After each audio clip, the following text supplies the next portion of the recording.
Hello and welcome back. I just got this thing in the email, not in the email, in the mail. I just got this thing in the mail and I decided why not do a quick unboxing and review video with the idea of producing, a bigger quantity of mediocre content on our channel. So here we go. As you probably know or don't know, I am making a diorama for the dojo, miniature dojo, and for some elements of the diorama I decided to use this thing. It's called extruded polystyrene. And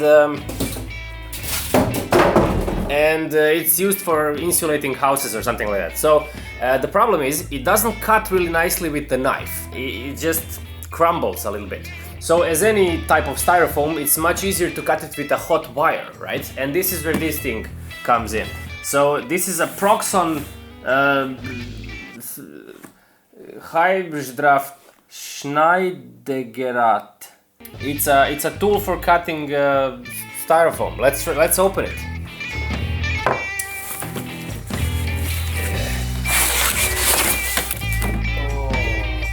Safety regulations and instructions. Of course, we don't need those.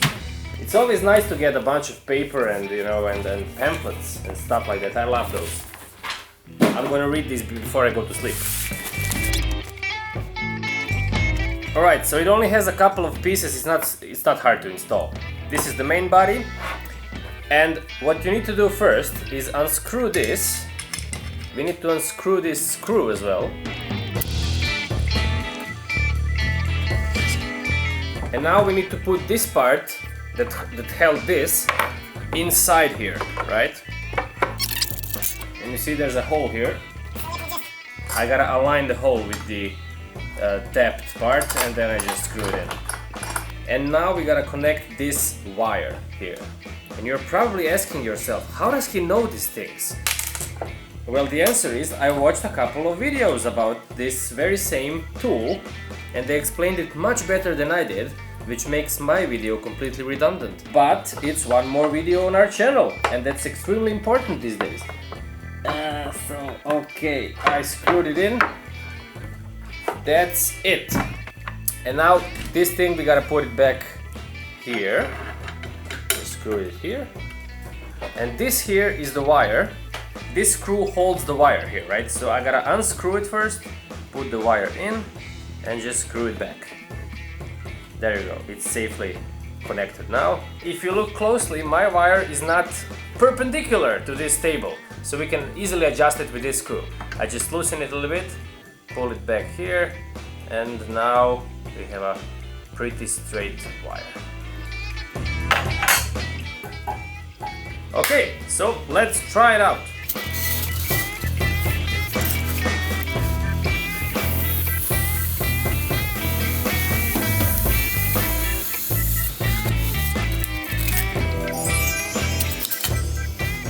So it's a very simple machine. It has on and off button, and it actually has this knob for turning the heat up or down depending on the material you cut and the thickness. And it also has this miter gauge that you can just put in here and tighten it, and now I can make cuts more precisely. If I want to make repeated cuts, I can just put it here, for example, and just do as many passes as I need to.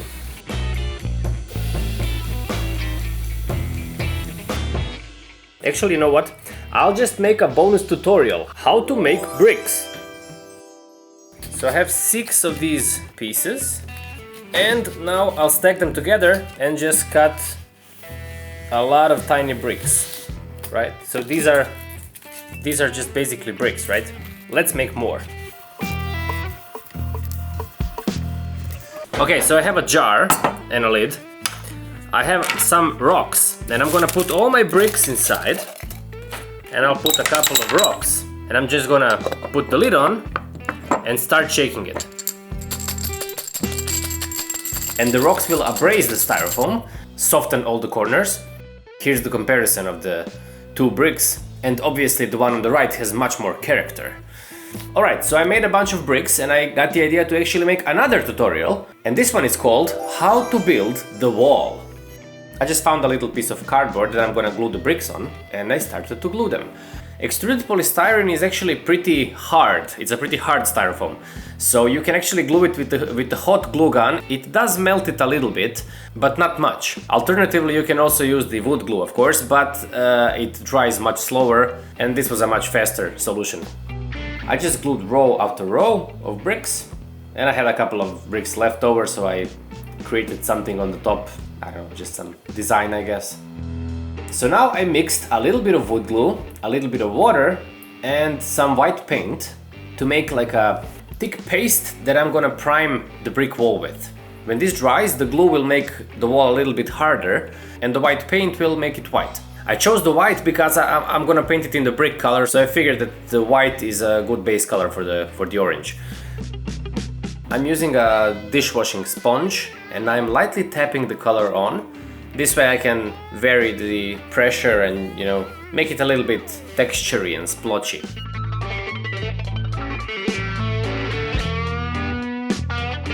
Now I'm mixing a couple different shades of brick color. You know, some lighter ones, more yellow ones, and some darker ones, just to give a little bit diversity to the bricks. Again, using the sponge, I'm just painting individual bricks, some darker, some lighter, because in real life the bricks are probably not all the same color, so this will make the wall a little bit more realistic. And now it's time for the wash.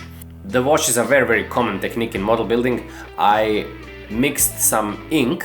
I used ink because it has more black pigment than actually acrylic paint, and I heavily diluted it with water. It needs to be very diluted because you don't want the ink to paint everything black. And then you basically wash the whole model with the wash. If it's too black, you can obviously just wipe it off a little bit before it dries. I also made a green wash to simulate moss or something, you know. It didn't really have any effect though, but in many cases it's okay to mix some colors and try out different stuff. Alright, and now dry brushing. With the wash we actually made the crevices black, and now we want to make the high spots white. So I take just a little bit of white paint on the brush, and the important thing is to wipe it off completely so that there is almost no paint left on the brush, and then you lightly brush it over the surface of your model, and it will only leave a small amount of paint on the extruded parts, making these nice highlights. And with this, I mean, basically the wall is done. I just decided to, you know, bring in a little bit more realism with some graffiti or something, and I covered half of the shot with my head, but appropriately though, because now you can't see what I'm writing, and I can make a really nice reveal right now. Ah, yeah, look at this. It's a famous quote from one of my favorite bands.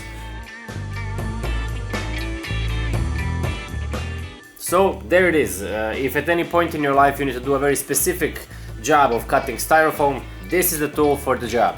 It works 100 times better than you can actually cut with a knife. It costs approximately $150, which is a little bit on the expensive side for a tool that actually just hits the wire, nothing else.